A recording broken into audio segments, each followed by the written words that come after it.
آپ کی یہ جو ہم لوگ بھیجتے ہیں، میں کبھی کبھی اسمبلی سینٹ میں جاتا ہوں، یہ ہماری کراچی کے نام بھی لینے میں حرج ہے، شرمیلا فاروقی اور شیلا رضا اور نفیسہ شاہ اور شازیہ مری، اب تو خیر خاتون اول کا کہیں سے بیان ایک آ گیا، سندھ اسمبلی میں دیکھیے مثلا یہ جو ماشاءاللہ یہ تو کراچی اور جو اسلام آباد چلا گیا وہ آتا بھی نہیں ہے۔ سوال یہ ہے کہ یہ جو گفتگو اس پہ کرنا چاہیے، پولیس کی بے حیثیت اپنی جگہ، عدالتوں کا یہ حال ہے کہ کوئی شریف آدمی اپنی بہن بیٹی ماں کے ساتھ وہاں جا ہی نہیں سکتا، اور جاتا بھی ہے تو آپ نے دیکھا وہ پنکی کی طرح جاتا ہوگا کوئی۔ تو یہ جو ایک اس میں ساتھ ساتھ یہ بھی گفتگو کر لیں کہ یہ جو ہم سمجھتے تھے کہ خواتین جو پارلیمنٹ میں جائیں گی اسٹرانگ آواز اٹھائیں گی، سوائے اپنے الاؤنسز لینے کے، اپنی پارٹی کے لیڈر کی چاپلوسی کے، وہاں بیٹھے ہوئے ہاتھ اٹھانے ہاتھ گرانے کے علاوہ کوئی رول نہیں آتا ان کا۔ طاہرہ حبیب جی، اگر خواتین کی ہم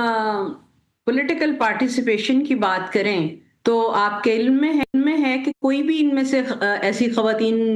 شاذ و نادر ہی ہیں جو کہ جنرل الیکشن میں آئی ہوئی ہیں۔ وہ نامینیٹڈ ہیں، ریزرو سیٹس پہ آئی ہوئی ہیں، ان کو وہی لائن ٹو کرنی پڑتی ہے جس کی وجہ سے ان کو یہ سیٹیں ملی ہیں۔ تو وہ جو پولیٹیکل پروسیس میں 33% خواتین کو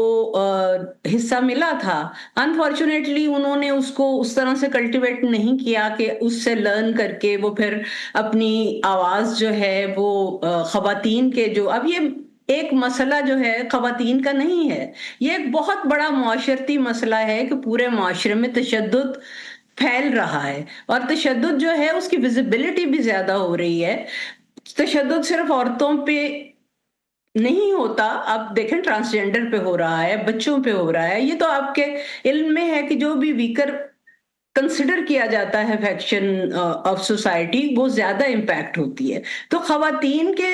پہ جو تشدد ہے اس کو تو تشدد کنسیڈر ہی نہیں کیا جاتا۔ میں 8 سال تک human rights commission of Pakistan کے کمپلینٹ سیل کے ساتھ کام کرتی رہی ہوں، اور میرے بالکل علم میں ہے، فرسٹ ہینڈ انفارمیشن ہے کہ پولیس کا اور کورٹس کا، ان سب لوگوں جو بھی ہمارے سو کالڈ انسٹیٹیوشنز ہیں، ان کا کیا ایٹیٹیوڈ ہوتا ہے، کیا رویہ ہوتا ہے۔ ابھی جو لیٹسٹ حنا جاوید کا مرڈر ہوا ہے اس میں آپ یہ کھل کے بات سامنے آ گئی ہے کہ نارملائزیشن آف ڈومیسٹک وائلنس جو ہے وہ اپنی بدصورت ترین شکل میں سامنے آ گئی ہے، کیونکہ ہمارے ہاں ڈومیسٹک وائلنس کو وائلنس کنسیڈر ہی نہیں کیا جاتا۔ جب تک آپ ایک ایشو کو ایشو نہیں سمجھیں گے تو آپ اس کی میٹیگیشن کے لیے کیا کر سکتے ہیں؟ نہیں، لیکن طاہرہ اس کے ایک اور وجہ بھی ہے، میں ویسے شیئر کروں گا۔ جی وہ ہوا یہ کہ جو آپ کی اعلیٰ سوسائٹی، آپ کی اشرافیہ، آپ کے حکمراں، جی ان کی اگر بہنوں، خدا نہ کرے بیٹیوں، ماؤں،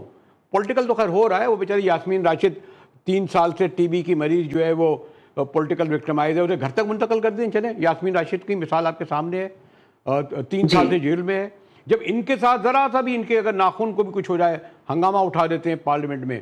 اصل بات یہ ہے کہ کیونکہ لوور مڈل کلاس کے ساتھ بیشتر ہو رہا ہے نا، یہ اشرافیہ، حکمراں، ان لوگوں کے ساتھ نہیں ہو رہا۔ جب ان کے ایم پی اے، ان کے ایم این اے، ان لوگوں کے ساتھ جب ہو، اور کبھی کبھی ہو جاتا ہے تو کیسا ہنگامہ اٹھتا ہے۔ یہ بھی تو ایک ہے نا ڈبل اسٹینڈرڈ، جی سوسائٹی کا بھی، بالکل۔ حکمرانوں کا بھی بیشتر۔ جی، میرا جو پوائنٹ یہاں پہ میں آپ کے سامنے رکھنا چاہتی ہوں کہ جب کوئی ایسا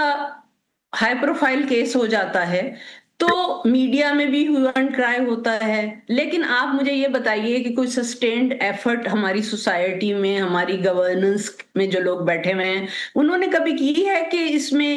وائلنس جو ہے اس کو ختم کرنے کے لیے کیا کیا جانا چاہیے؟ ایک آواز اٹھتی ہے، پھر خاموشی چھا جاتی ہے، پھر ہم انتظار کرتے ہیں کہ دوسرا ایک اور ہائی پروفائل کیس ہو جائے۔